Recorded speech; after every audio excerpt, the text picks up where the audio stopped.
Sir আপনাকে স্বাগত জানাচ্ছি আমাদের অনুষ্ঠানে। অনেক থ্যাঙ্কস। স্যার আমাদের আজকের আলোচনার বিষয় যেহেতু গলার সাধারণ সমস্যাসমূহ, স্যার আমি শুরুতেই জানতে চাইবো যে যেহেতু শীতকাল চলছে এই সময় গলায় কি কি ধরনের সাধারণ সমস্যা রোগীরা বোধ করে থাকেন? শীতকালীন মেইন সমস্যাটাই হলো প্রদাহ জাতীয়, মানে গলার বিভিন্ন গলায় কিন্তু অনেকগুলি অংশ আছে। একটা হলো ওরাল ক্যাভিটি অর্থাৎ মুখ বিবর। জি। মুখ বিবরের পিছনে হলো ফ্যারিংস মানে পিছনে অংশটুকু, এবং তার নিচে হলো ল্যারিংস, যেখানে আমরা কথা বলছি। সো এই তিনটা জিনিসের তিনটা ফাংশন থাকে। আচ্ছা। একটা হলো মুখ বিবর দিয়ে আমরা কথা বলি এবং খাওয়া দাওয়া করি, নিঃশ্বাস নেই, নিঃশ্বাসের ওরাল ব্রিদিং যেটা হয় এটা মুখ দিয়ে নেওয়া হয়। আর হলো গলার পিছনে যেটা ফ্যারিংস, এটা শুধুমাত্র দুইটা ফাংশন আছে, একটা হলো বাতাস যাবে আর হলো খাবারটা চলে যাবে। ল্যারিংস যেটা, সেখানে কোনো খাবার যাবে না, ইসোফ্যাগাস দিয়ে খাবার চলে যাবে, মানে খাদ্যনালী দিয়ে, বাতাসটা যাবে হলো ওই ল্যারিংস দিয়ে। কাজেই এইগুলির প্রদাহগুলো যে বিভিন্ন উপসর্গগুলি দেখা দিবে, বিশেষ করে এই সিজনে, সেটা কমনলি হলো অ্যালার্জির জন্য, আরেকটা হলো ইনফেকশনের জন্য, বিভিন্ন যেমন ভাইরাল ইনফেকশনটা এখন অত্যন্ত বেশি হবে, দেখা যাচ্ছে জিহ্বাতে হবে, গাম মানে হলো দাঁতের মাড়িতে, তারপরে টনসিলে হবে এবং থ্রোটের ভেতরে হবে, আর হলো ল্যারিংসটা সবচেয়ে মোস্ট ডেঞ্জারাস অ্যাকচুয়ালি। আচ্ছা, কি ধরনের ডেঞ্জারাস? যদি এটার খুব মারাত্মক যদি হয়, প্রথমে আপনাকে খুব সাধারণভাবেই হবে যে আপনার গলার স্বরটা বসে যাচ্ছে। স্যার একটু আমি জানতে চাইবো সেটাই, যে উপসর্গগুলো কি কি, বা রোগীরা কিভাবে বুঝবে যে তাদের স্বরযন্ত্র আক্রান্ত হয়েছে? সে দেখবে যে তার কণ্ঠস্বরটা পরিবর্তন হয়ে গেছে। আচ্ছা। অর্থাৎ তার গলার স্বরটা আগে যেরকম সবাই চিনতো, টেলিফোন করলে তাকে জিজ্ঞেস করে আপনাকে তো আমি চিনতে পারছি না, অর্থাৎ কণ্ঠস্বরের পরিবর্তন হয়ে যাচ্ছে। এটা হলো আপনার ল্যারিংসে যখন ভোকাল কর্ডগুলি ইনফেক্টেড হয়ে যায়, তখন এটা মুভমেন্টটা রেস্ট্রিক্টেড হয়ে যায়। রেস্ট্রিক্টেড হয়ে গেলে, অথবা এটা ভারী হয়ে যায়, ভারী হয়ে গেলে পরে আপনার কণ্ঠস্বরটা পরিবর্তিত হয়ে যায় গিয়ে। আচ্ছা। এইটা বড়দের ব্যাপারে যত না মারাত্মক, ছোটদের ব্যাপারে অসম্ভব মারাত্মক। সাধারণভাবে যেটা বলে থাকে যে গলা ভেঙে গেছে, হ্যাঁ, গলা ভেঙে গেছে যেটা বলা হয়, সেটা সাধারণত বড়দের ব্যাপারে বলা হয়। কিন্তু ছোটদের ব্যাপারে আপনার যখন অ্যাকিউট ল্যারিঞ্জাইটিস হবে, তখন ইট ক্যান ক্লেম লাইফ, কিন্তু ওকে কিন্তু মেরে ফেলতে পারে। আচ্ছা। মেরে ফেলতে পারে এই কারণে যে ছোট বাচ্চাদের যে ল্যারিংসটা, এটার মধ্যে যে মিউকাস মেমব্রেন যেটা আছে, অর্থাৎ ঝিল্লিটা, এই ঝিল্লিটা অত্যন্ত লুজ থাকে। আচ্ছা। এবং লুজ থাকার জন্য যখনই কোথাও কোনো ইনফেকশন হয়, অর্থাৎ কোথাও যদি প্রদাহ হয়, সেখানে ইনফেক্টিভ ম্যাটেরিয়াল যেগুলি থাকে, সেগুলো ফ্লুইডগুলি বেশি থাকে। এই ফ্লুইডগুলি কি করে, যেহেতু আমি আপনাকে বলছি ঝিল্লিগুলি অত্যন্ত লুজ, ওইখানে এটা ফুলে গিয়ে মুখটা বন্ধ করে দেয়। আচ্ছা। তখনই বাচ্চাটা আর শ্বাস নিতে পারছে না।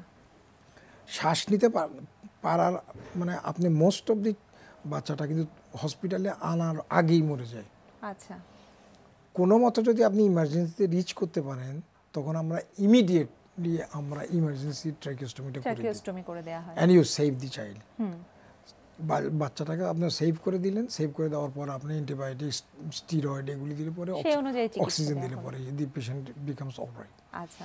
কাজে আপনাকে খুবই কেয়ারফুল থাকতে হবে, মা এবং বাবাকে এবং পরিবারের অন্যান্য লোকদেরকে, যে আপনার ছোট বাচ্চাটা কোনো ষড়যন্ত্রের কোনো প্রবলেম হচ্ছে কিনা। কারণ সে যখন চিৎকার করবে, দেখবেন যে কোনো সাউন্ড বের হয় না। আচ্ছা। বুঝতে পারছেন তো? যখন সে জোরে কথা বলবে বা যখন সে কাশি দিবে, কাশির সেই শব্দটা আসতেছে না, তখনই আপনি ইউ মাস্ট টেক কেয়ার, যে আমাকে এক্ষুনি নিজে দিতে হবে। আচ্ছা। তখন গেলে পরে ওটাই একটা অ্যালার্মিং সাইন। ওটা সাংঘাতিকভাবে একটা বিরাট ধরনের একটা সাইন, যেটা আপনি সিমটম, মানে এটা একটা উপসর্গ, যে আপনি যখন ডাক্তারের কাছে ইমিডিয়েটলি আপনি যাবেন, একটা ইমার্জেন্সিতে চলে যাবেন, and you save the child. আচ্ছা। এই ব্যাপারে আমি খুবই রিকোয়েস্ট করব মানে দর্শকদেরকে, যে আপনারা একটু কেয়ারফুল থাকবেন বাচ্চাদের ব্যাপারে এই জিনিসটা। আর একটা হলো থ্রোটের ইনফেকশনের জন্য লাডুইগস অ্যাঞ্জাইনা বলতে একটা রোগ হয়, যে তাদের এই জায়গাটার মধ্যে ফুলে গিয়ে এটা আস্তে আস্তে নিচের দিকে নিচে চলে আসে। এটা হলো সাবম্যান্ডিবুলার এবং সাবম্যাক্সিলারি ইনফেকশন হয়ে পুজ হয়ে যায়। আচ্ছা, কখন হবে? যখন আপনার অ্যাকিউট টনসিলটা ইনফেক্টেড যখন হয়ে যাবে, অথবা মোস্ট অফ দি বাচ্চাদের কিন্তু দাঁতের মানে ডিকে থাকে। মোস্ট অফ দি বাচ্চা চকলেট খায়, এই খায়, সেই দাঁতের পোকা, হ্যাঁ দাঁতের পোকা যেটা বলা হয় আর কি, ওই দাঁতের পোকা মানে হলো ইনফেক্টেড হয়ে গিয়ে ওইটা যে রুটটা থাকে, এই রুটটা এখান দিয়ে চলে আসে, ওই রুট দিয়েই পাঁচটা ইনফেকশনটা চলে আসে। আসার সাথে সাথেই ও ল্যারিংসকে বন্ধ করে দেয়। আচ্ছা, এই জন্যই আপনি যখন দেখবেন যে কোনো একটা বাচ্চার এই জায়গায় কি বলে, সাবম্যান্ডিবুলার এরিয়াটাকে কি বলে, মানে মুখের নিচের অংশ, মানে ফ্লোরটা যদি নিচের দিকে নেমে আসতে থাকে, তখনই আপনি কেয়ারফুল এবং কুইকলি মেডিকেল কলেজে বা যে কোনো যত দ্রুত সম্ভব চিকিৎসকের শরণাপন্ন হতে হবে, হসপিটালে নিয়ে যেতে হবে।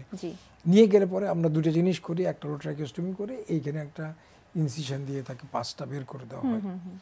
আরেকটা কি হয়, আরেকটা ভয়ঙ্কর একেবারে রিট্রোফ্যারিঞ্জিয়াল অ্যাবসেস, অ্যাকিউট রিট্রোফ্যারিঞ্জিয়াল অ্যাবসেস মানে হলো ফ্যারিংস অর্থাৎ গলবিবর নাকি, যে ওরাল ক্যাভিটি কি বলে, মানে ফ্যারিংসটাকে কি বলে,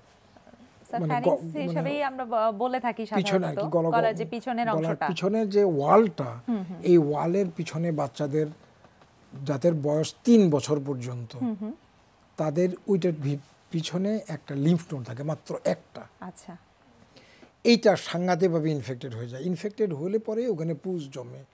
পুজ জমলে পরেই ওই যে ওয়ালটা সামনের দিকে সে ধাক্কা দিয়ে নিয়ে আসে, পুজ জমছে, তখন আর সে নিঃশ্বাস নিতে পারে না। সে তখন কিন্তু নিঃশ্বাস নিতে পারে না, খেতে পারে না, মুখ দিয়ে লালা পড়তে থাকে। নিঃশ্বাস না নেওয়ার জন্য তার সমস্ত শরীর ব্লু হয়ে যাবে, সাইনোসিস ডেভেলপ করবে।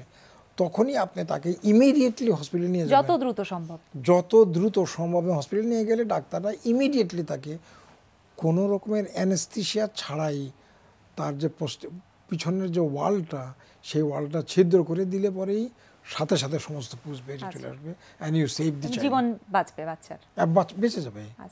কিন্তু হিউজ মর্টালিটি রেট, কারণ হলো মানে বাপ মা বুঝার আগেই এটা এত ফাস্ট র্যাপিড এটা ডেভেলপ করে যে আপনি হসপিটালে নেওয়ার আগে এটা মরে যায়।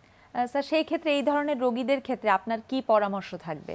যে আপনারা দেখবেন যে বাচ্চাটা ঠিক মতো নিঃশ্বাস নিতে পারছে কিনা, খেতে পাচ্ছে কিনা, ড্রুলিং হচ্ছে কিনা, মুখ দিয়ে লালা পড়ছে কিনা। লালা পড়ার মানেই হলো সে খেতে পাচ্ছে না, মানে সে ডিগ্লুটেশন বাংলা কি, সে ঢোক গিলতে পারছে না। কারণ একটা মানুষ প্রতি মিনিটে 7-8 বার করে ঢোক গিলে, তার মানে হলো যে স্যালাইভা যেগুলি আছে সেগুলি সে গলার ভিতরে ঢুকে যেতে পারে না, তখন বাইরে দিয়ে চলে আসে এবং নিঃশ্বাস নিতে পারে না। নিঃশ্বাস যখনই নিতে পারবে না, রক্তের মধ্যে অক্সিজেনের পরিমাণটা কমে যাবে। অক্সিজেনের মধ্যে পরিমাণটা কমে গেলেই তার ঠোঁট, গাল, এই সমস্ত জায়গাগুলি ব্লু হয়ে যাবে এবং এটা অত্যন্ত একটা ভয়ঙ্কর একটা সাইন। আপনি ঠিক সাথে সাথেই নিয়ারেস্ট হসপিটালে তাকে নিয়ে যাবেন, বেস্ট ইজ টারশিয়ারি হসপিটাল আর কি, অর্থাৎ মেডিকেল কলেজ জাতীয় জায়গাতে আপনি নিয়ে যাবেন ওকে। কারণ প্রাইমারি হেলথ সেন্টার বা সেকেন্ডারি হেলথ সেন্টারে আপনি এই সুবিধাগুলো পাওয়া যাবে না, কারণ আপনি এক্সপার্ট হ্যান্ডটা পাবেন না। না, কিন্তু মেডিকেল কলেজে আপনি অলওয়েজ অবশ্যই পাওয়া যাবে, হ্যাঁ পাওয়া যাবে, এবং আপনি তাকে সেভ করে ফেলতে পারবেন। এটা একটা one of the very riskiest thing আমরা যেটা ফেস করি এইটা।